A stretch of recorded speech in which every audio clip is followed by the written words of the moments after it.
Good evening. কারা কারা online আছো একটু অ্যাটাচড হয়ে যাও। আমি উইদাউট নোটিসেই লাইভে এলাম।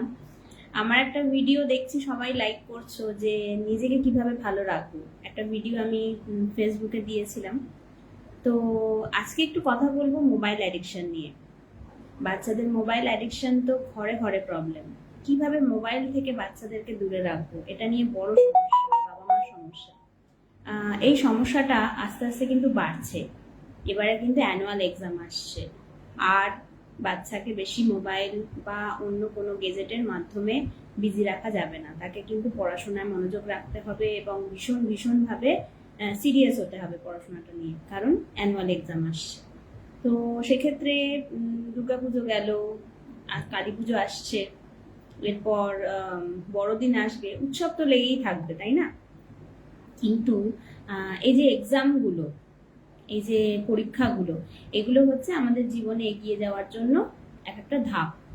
এই ধাপগুলোতে যদি আমাদের কি বলবো সিরিয়াসনেস বা আমাদের ফোকাসটা যদি না থাকে, তাহলে কিন্তু মুশকিল। হ্যাঁ, আমরা জানি যে সারা বছর পড়লে নিশ্চয়ই ভালো রেজাল্ট করা যায়, কিন্তু সারা বছর যেভাবে মানুষ পড়ে, যে বাচ্চারা যেভাবে পড়ে জেনারেলি, আমি ভালো স্টুডেন্টদের কথা বলছি না, আমি জেনারেল স্টুডেন্টদের কথা বলছি, তারা যেভাবে পড়ে পরীক্ষার আগে কিন্তু তাদের একটু বেশি ফোকাস রাখতে হয়। তো সেক্ষেত্রে আমার এই লাইফটা যারা দেখছেন, যারা চান, অ্যাকচুয়ালি যারা চান যে তাদের বাচ্চারা সত্যি ফোকাস দিয়ে পড়াশোনাটা করুক এবং জীবনে একটা ভালো জায়গায় যাক, তারা কিন্তু অবশ্যই আমার সাথে যোগাযোগ করবেন এবং এখানেই আপনারা কমেন্টস লিখবেন যে কারা কারা চান তাদের বাচ্চাদের মোবাইল অ্যাডিকশন থেকে দূরে রাখতে। এবং মোবাইল অ্যাডিকশনের ফলে কি কি সমস্যা হয় এটা তো আমরা সবাই জানি। প্রথমত, তাদের ফোকাসটা চলে যায়, তাদের কনসেন্ট্রেশনটা ল্যাক হয়, তাদের মনোযোগটা ঠিক বসে না। আমরা কি করি, আমরা সবসময় স্ক্রল করতে থাকি মোবাইলে। মোবাইলে স্ক্রল করার সঙ্গে সঙ্গে কি হয়, আমাদের মনোযোগটাও কিন্তু ওইভাবে স্প্লিট হয়ে যায়। আমরা বড়রাও দেখবেন, একটা বইয়ের যখন একটা পাতা আমরা পড়ি, বেশিক্ষণ পড়তে পারি না, পাতাটাকে উল্টে দিই। তার মানে কি, আমাদের মনোযোগটা, আমাদের ফোকাসটা বেশিক্ষণ এক জায়গায় থাকছে না। তার ফলে আমাদের কি করতে হবে, আমাদের কনসেন্ট্রেশন বাড়াতে হবে, মনোযোগ বাড়াতে হবে, এবং এইসব কনসেন্ট্রেশন মনোযোগ বাড়ানোর জন্য আমাদের নিজেদের ওপর অনেক কাজ করতে হবে। তো আমরা বড়রাও যেমন এগুলো করতে পারি, আর স্টুডেন্টদের, বিশেষ করে স্টুডেন্টদের জন্য আমি লাইভটা করছি। যাদের বাবা মারা দেখছেন অবশ্যই কমেন্টসে লিখবেন, তাদের যোগাযোগ যদি করার থাকে আমার সাথে যোগাযোগ করবেন, যে তাদের ফোকাসটা কিভাবে আমরা বাড়াতে পারি, কনসেন্ট্রেশনটা কিভাবে আমরা বাড়াতে পারি। এবং কনসেন্ট্রেশন বাড়লে, যদি পড়াশোনার প্রতি মনোযোগ বাড়ে, অটোমেটিক্যালি পরীক্ষার রেজাল্ট ভালো হবে।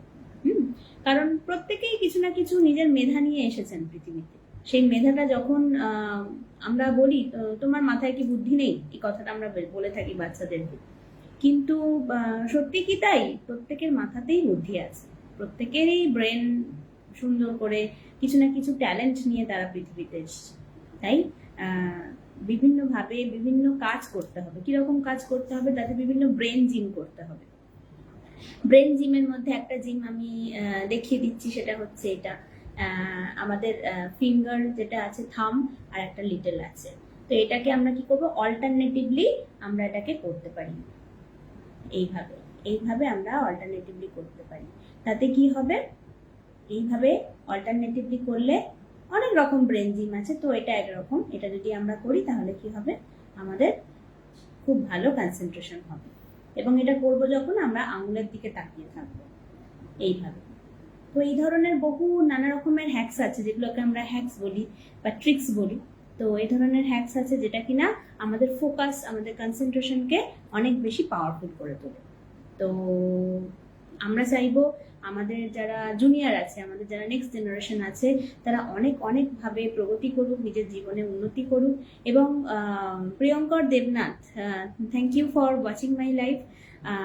তো আমরা চাইবো যে আমাদের নেক্সট জেনারেশন যাতে আরো প্রগতি করুক, সেই কারণে কিন্তু তাদের ফোকাস এবং তাদের কনসেন্ট্রেশন বাড়ানোর জন্য আমরা অনেক কাজ করতে পারি। তার মধ্যে একটা আমি বললাম ব্রেন জিম।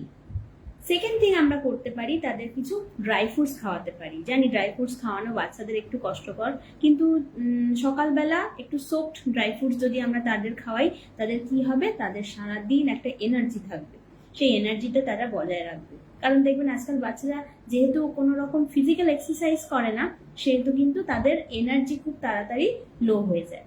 তো ফিজিক্যাল এক্সারসাইজ তো মাস্ট দরকার, কারণ আর ফিজিক্যাল এক্সারসাইজ কিন্তু বাচ্চারা করবে না যতক্ষণ না আমরা বড়রা করব। একটুখানি যোগা, একটুখানি যদি প্রাণায়াম আমরা করি, সেক্ষেত্রে কি হবে, বাচ্চারা আমাদের দেখে আরো ওরা বেশি ইন্টারেস্টেড হবে, তো ওরা করবে। তাছাড়া যদি ছোটদের যোগার প্রয়োজন হয়, সেক্ষেত্রেও আমার কাছে অ্যাডভাইস আছে, কিছু কিছু কমেন্টে আপনারা লিখবেন যদি প্রয়োজন হয়।